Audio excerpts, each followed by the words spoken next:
各位觀眾大家好，我係郭偉成。馮檢基，今日又同基哥講時事話啦。最近咧有位立法會議員咧黃錦輝咧就涉嫌醉駕，被捕啦。最後佢就辭任呢個立法會議員一職。今日嘅討論咧就唔係講緊佢個醉駕個性質幾惡劣啦，講佢辭職後咧就有一個立法會議席空缺。現時立法會咧就由90個議席咧就變到得返89個，就同上年一樣啦。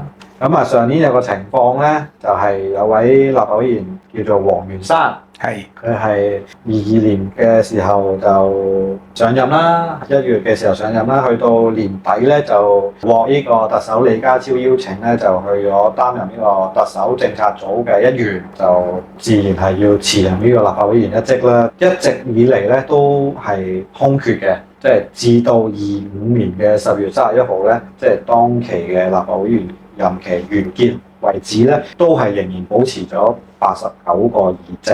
當中數數手指咧，都係有3年嘅時間，3年時間都冇補選嘅。當時已經有一啲聲音或者傳媒報道咧，就話其實立法會議席空缺後咧，基本法及立法會條例咧就訂明必須要補選嘅。但係就冇補到啦，而今日咧亦都面對住同樣嘅情況，由90個議席變到得返89個，仍然咧係要面對補選嘅問題。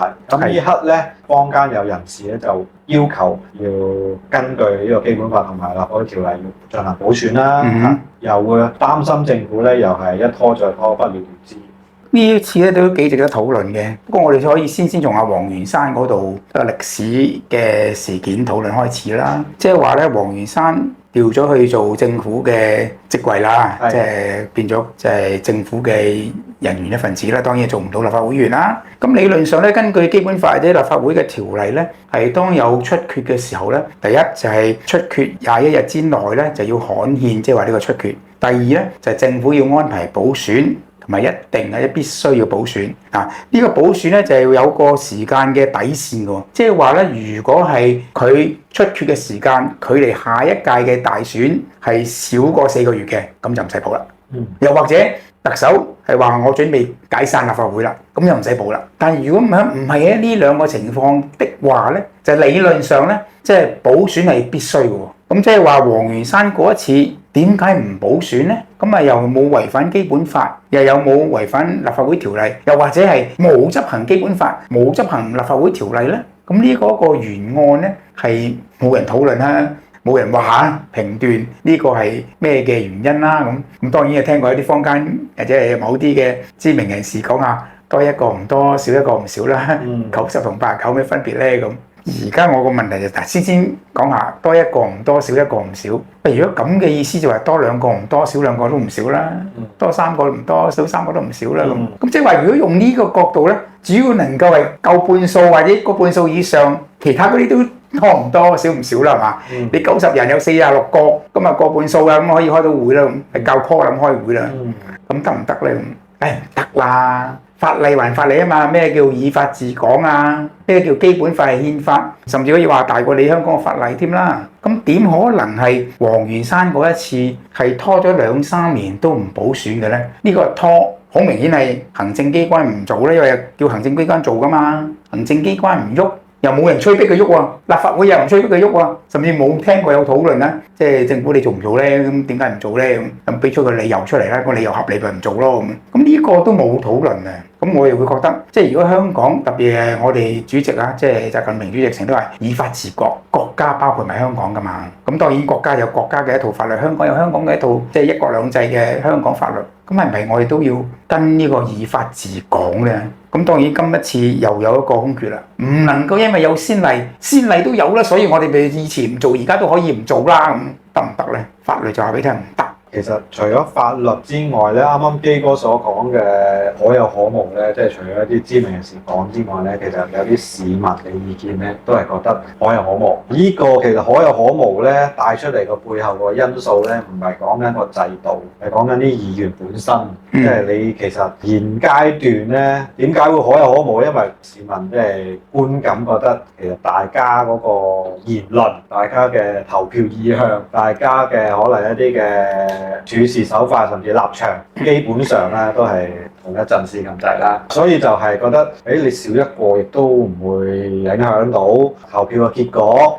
你講嘅嘢同嗰89個咧，其實係相差無幾嘅喎，咁啊會有呢個觀感。第二個咧就係關於錢嘅問題啦。因為其實呢啲選舉咧，雖然係講緊一個議席，但係當中嘅使費咧有傳媒報道咧以千萬計嘅。咁有啲市民就話：喂，補選一個，甚至你啱啱所講有可有可無嘅議席，以使千萬計而出翻嚟嗰個補選嘅議員個立場又同嗰89個相差無幾。係咪值唔值得做咧？當然呢個立法會條例同埋基本法嘅基本法最大嘅香港嘅法例都話係必須補選，即使有咁嘅市民觀感嘅情況下咧，你都係要依法噶嘛。如果你真係市民觀感係咁認為，甚至政府自身都係咁認為可有可無嘅，咁係咪要有其他嘅做法？係咪要修例咧？係咪要修改基本法咧？係咪要立法會條例有新嘅更新咧？呢個其實係值得討論嘅喎，甚至係有啲前立法會議員都係支持補選嘅喎。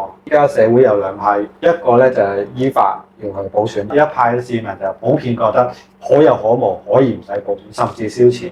我就用你頭先嗰番説話，就點出兩個問題要可以值得討論嘅。第一個就可有可無，第二太貴唔值得做。嗱，如果當錢係成為最重要嘅因素嘅話咧，咁呢個世界就變㗎啦。即係全世界所做任何嘢，唔係淨係講選舉啊，唔係淨係講議員啊，所有任何嘢錢貴就用另外一個錢嘅作為一個價值基礎去判斷呢個嘢值得做還是不值得做，就唔係話呢個制度上面需要做，呢個法律上面規定你要做。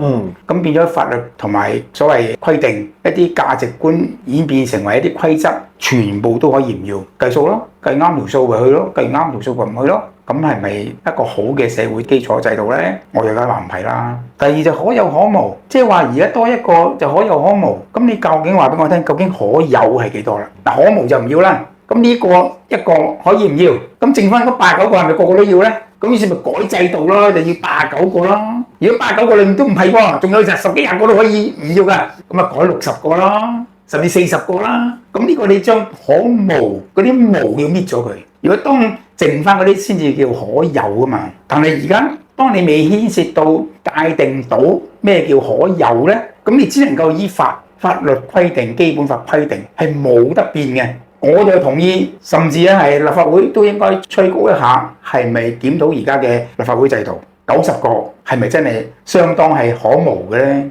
可無嗰啲唔好要啦，改制啦。咁但係未改制之前咧，點可能唔補選咧？呢度咧，我又有一個疑問喎。咁其實黃元山嗰次咧，其實就3年都冇補選啦。咁但係基本法同立法會咧又規定必須補選喎。咁你拖咗3年補選，好似冇乜後果喎。咁變相今次咧，市民睇到你唔補選又冇後果。立法會自己本身又見到唔補選，政府唔補選又好似冇後果。咁其實係咪真係得過唔多覺啊？定係即係緊啲咩時機咧？就係點樣咧？嗱，呢個好壞，黃元山嗰次例子，一個好壞嘅示範嚟嘅。係，即係示範原來啲法例可以有法不依，有法不做。第二咧就係話，當行政機關唔喐咧，又冇人會催佢喐。當行政機關唔喐咧，就等於可以唔做。當行政機關唔做嘅話，嗰條法例就等於冇咗。咁究竟係咪依法治港咧？咁作為行政機關，更加要清楚地去執行每一條必須行嘅法例。咁唔係話行政機關係忙啊，唔得閒啊，尤其而家事件仲大件事過你啊，所以我就算有法例我都唔跟啊，唔可能咁噶嘛。所以你就算我哋而家講話行政主導，行政主導點都唔能夠主導過基本法，主導過香港嘅法例。行政主導其實好似都其實冇一個清楚嘅定義嘅。行政主導係咪即係行政機關話咗一你就唔可以話二，話咗二你唔可以話三，還是行政主導係行政所有香港嘅執行法例政策最後嘅決定權喺行政機關嗰度，其他人都可以對任何政策甚至法例都有唔同意見有批評，但係批評咗之後，行政機關最後決定，主導住成個嘅工作執行政策嘅發展方向，就唔係主導咧。我主導你不能批評，我主導你不允話 no， 調翻轉頭，我主導你可以話 no， 不過我最後決定。咁啊，希望政府尊重翻基本法同埋立法條例啦，即係定明嘅必須補選。當然啦，依家佢唔補咧，你咁樣就眼睇咧，好似冇乜後果嘅。但係咧，背後咧係損害緊自己政府嘅威信，因為啱啱好似基哥所講，有法可依噶嘛，應該就根據法例去行事噶嘛。行政主導咧，更加應該係以行政機關為首咧，去作出一啲有為嘅一啲嘅政策啊，有為嘅行動。其實黃錦輝呢個事件，即係辭職嘅事件出現之後咧，其實不少咧嘅現任議員啦、前議員啦，都有就呢個問題咧出聲啦，學者都有啦咁。咁點解係咁多聲氣咧？就因為有黃元山啊嘛。原來黃元山嘅先例可以唔做喎，可以唔跟基本法，可以唔跟香港嘅立法會條例嘅。其實啲人緊張，你唔好話佢緊張，唔同意你黃元山嗰次嘅做法，於是就話：哎呀，呢啲人又唔知想啲咩古靈精怪，緊張嘅人先至關心，先至係愛香港嘅人。咁啊，希望政府未來可以就呢個補選盡快推行啦，唔好再重蹈黃元山嗰次嘅一個後果啦。我哋呢條片嚟到呢度啦，下條片再見，拜拜。